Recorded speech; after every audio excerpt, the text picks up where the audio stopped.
उत्तर Korea Bharat से टकराने की हिम्मत क्यों नहीं करता? उत्तर कोरिया का वो सन की तानाशाह किम जोंग उन, जिसने अपनी क्रूरता से पूरी दुनिया को हैरान कर रखा है, जो साउथ कोरिया को धमकी देने में एक पल नहीं लगाता, अमेरिका को हर मंच पर खुलेआम आंखें दिखाता है, जापान को उसकी सीमा पर डराता है और यहां तक कि चीन जैसे शक्तिशाली देशों को भी अपनी मर्जी से झुकाने पर मजबूर कर देता है। उसकी परमाणु ताकत ने रूस जैसे बड़े देशों को डरा कर रखा है और पाकिस्तान तो उसकी उंगलियों पर नाचने में ही अपनी भलाई समझता है।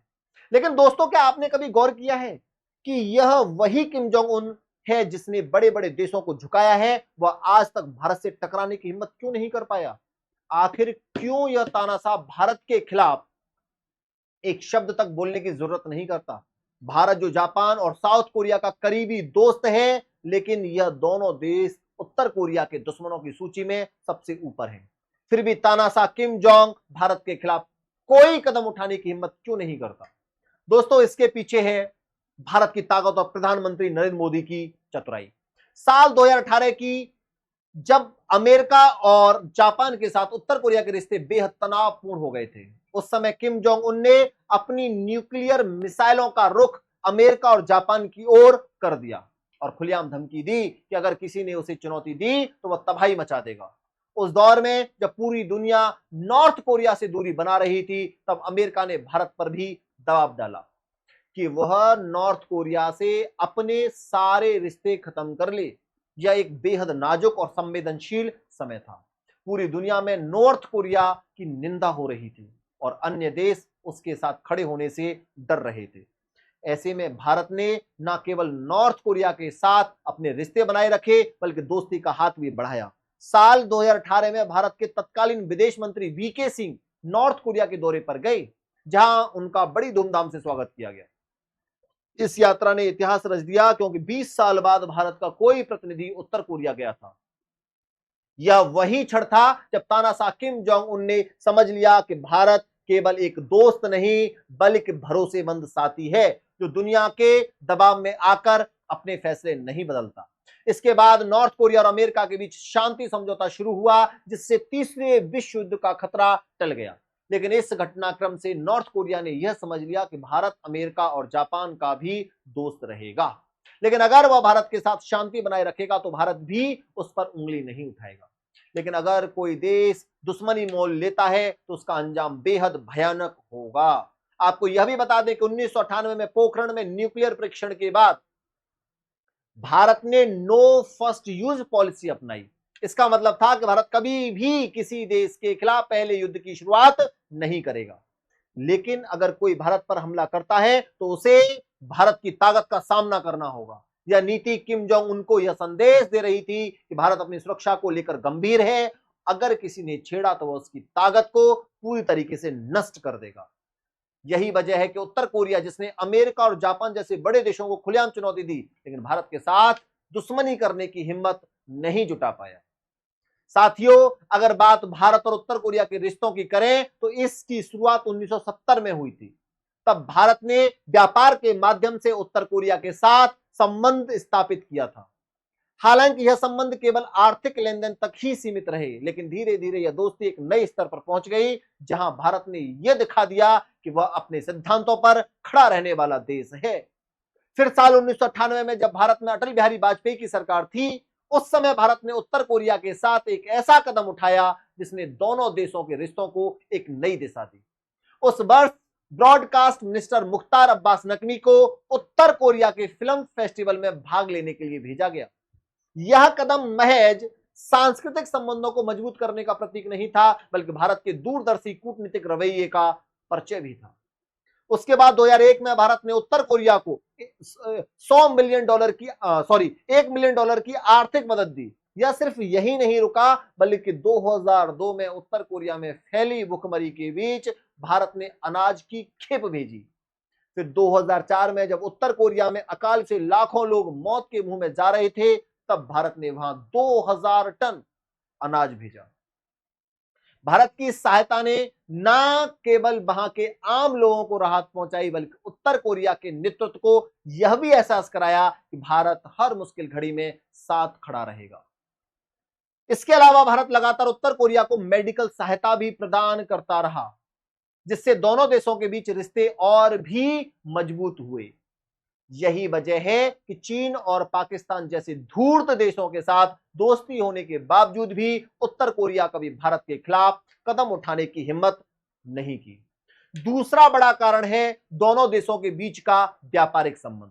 उत्तर कोरिया की 90% जरूरतें भले ही चीन पूरी करता हो, लेकिन चीन के बाद उसका सबसे बड़ा व्यापारिक साझेदार भारत है। 2022 में भारत ने उत्तर कोरिया को $100 मिलियन का सामान एक्सपोर्ट किया, या जिसमें एल्युमिनियम, अनाज, विटामिन और ज्वेलरी शामिल थे। इसके बदले उत्तर कोरिया ने भारत को $35.4 मिलियन के केमिकल प्रोडक्ट्स एक्सपोर्ट किए। दोस्तों, यह केवल व्यापार नहीं बल्कि एक ऐसा कूटनीतिक संतुलन है जिसने भारत और उत्तर कोरिया के रिश्तों को दुनिया के लिए मिसाल बना दिया। अमेरिका की रिपोर्ट के मुताबिक भारत उन गिने चुने देशों में है जिन्होंने उत्तर कोरिया के साथ मजबूत रिश्ते बनाए। तीसरी और सबसे अहम वजह है भारत की तटस्थ और संतुलित नीति, जिसने उत्तर कोरिया को भारत के करीब बनाए रखा। 1945 में जापान की गुलामी से आजाद होने के बाद उत्तर कोरिया के तानाशाह ने पूरी दुनिया के शक की नजरों से देखना स्टार्ट किया। 1947 में शीत युद्ध के द्वार में जब पूरी दुनिया दो गुटों में बटी हुई थी, एक ओर अमेरिका और उसके सहयोगी और दूसरी ओर सोवियत संघ, तब भारत ने गुट निरपेक्षता की नीति अपनाई। इस नीति के तहत भारत ने उन देशों के साथ संबंध बनाए रखने में कभी झिझक नहीं दिखाई जिन्हें पश्चिमी दुनिया में समस्या वाले देश के तौर पर माना जाता था। इसलिए नॉर्थ कोरिया के तानाशाह का भारत के साथ एक इमोशनल कनेक्शन जुड़ा हुआ है। आपको बता दें कि उत्तर कोरिया भले ही अनाज के दाने दाने के लिए तरस रहा हो, लेकिन उसने खुद की न्यूक्लियर पावर को काफी ज्यादा बढ़ा दिया है। साथ ही लाखों सैनिक और अनगिनत हथियारों के साथ बड़ी सेना खड़ी कर दी है। हालांकि शुरुआती दौर में अमेरिका और अन्य पश्चिमी देशों ने उत्तर कोरिया को परमाणु शक्ति बनने से रोकने की हर संभव कोशिश की, उस पर कई कड़े प्रतिबंध भी लगाए। इसी समय भारत ने एक सशक्त बयान दिया था कि उत्तर कोरिया एक स्वतंत्र राष्ट्र है और संयुक्त राष्ट्र का हिस्सा है, इसलिए उसे भी परमाणु शक्ति बनाने का पूरा अधिकार है, बशर्ते वह अपने परमाणु हथियारों का दुरुपयोग ना करे। हालांकि भारत को जब पता चला कि नॉर्थ कोरिया परमाणु हथियार का गलत उपयोग कर रहा है, तब भारत ने ग्लोबल लेवल पर इसके लिए चिंता भी जताई। आपको बता दें कि साल 2006 में जब किम जोंग उन ने अंतरराष्ट्रीय नियमों का दरकिनार करते हुए पहला परमाणु परीक्षण किया, तब अमेरिका ने तुरंत उत्तर कोरिया पर कठोर प्रतिबंध लगा दिए। भारत में तब यूपीए की सरकार ने किम जोंग से दोस्ताना रिश्ता बनाने की कोशिश की थी। इसलिए न केवल जरूरी सामान उत्तर कोरिया को भेजा जाता था, बल्कि तानाशाह की सेना को ट्रेनिंग देने के लिए भारतीय सेना भी भेजी गई थी। लेकिन जब भारत को पता चला कि नॉर्थ कोरिया जरूरत से ज्यादा न्यूक्लियर हथियारों का संग्रह कर रहा है और वह चोरी छिपे पाकिस्तान के साथ न्यूक्लियर तकनीक की लेन देन करता है, तब से भारत ने उत्तर कोरिया के साथ सैन्य संबंध तोड़ दिए, साथ ही दक्षिण कोरिया के साथ अपनी नजदीकियां बढ़ाना शुरू कर दिया। इसको देखते हुए किम जोंग उनका पारा चढ़ गया, लेकिन वह भारत के खिलाफ आंख उठाकर भी नहीं देख सके, क्योंकि भारत नॉर्थ कोरिया की काफी मदद कर चुका है और भविष्य में भी भारत की दोस्ती की जरूरत ना सिर्फ उत्तर कोरिया बल्कि पूरी दुनिया को पड़ने वाली है। इसलिए तो पूरी दुनिया में हमारे देश का नाम का डंका बज रहा है। दोस्तों, हमने यह तो समझ लिया कि नॉर्थ कोरिया और इंडिया के फॉरेन रिलेशंस अच्छे हैं, लेकिन एक सांप को पालना भारत के लिए सही साबित होगा या गलत, क्योंकि नॉर्थ कोरिया पाकिस्तान और चीन का सबसे अच्छा दोस्त है और यह दोनों ही देश भारत के दुश्मन हैं। तो इसे लेकर कुछ विशेषज्ञ मानते हैं कि अगर उस सांप का सही तरीके से पालन पोषण किया जाए तो वह डसने के बजाय नाचने लगेगा।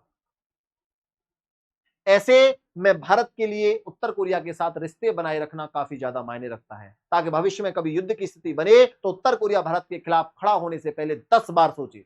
इसके साथ ही उत्तर कोरिया प्राकृतिक संसाधनों के समृद्ध देश है, जहां कोयला, बॉक्साइट और अन्य खनिज पदार्थ काफी अधिक मात्रा में पाए जाते हैं। इनका उपयोग भारत अपनी ऊर्जा और औद्योगिक जरूरतों को पूरा करने के लिए कर सकता है। इसके अलावा अगर भारत उत्तर कोरिया से अपने संबंध मजबूत करता है तो पाकिस्तान को अलग थलग करने का यह एक शानदार मौका बन सकता है। भविष्य में जब नॉर्थ कोरिया को पाकिस्तान और भारत में से किसी एक का साथ चुनना होगा तो वह भारत का ही चुनेगा, क्योंकि भारत की दोस्ती के साथ रूस जैसे ताकतवर देश खड़े हैं।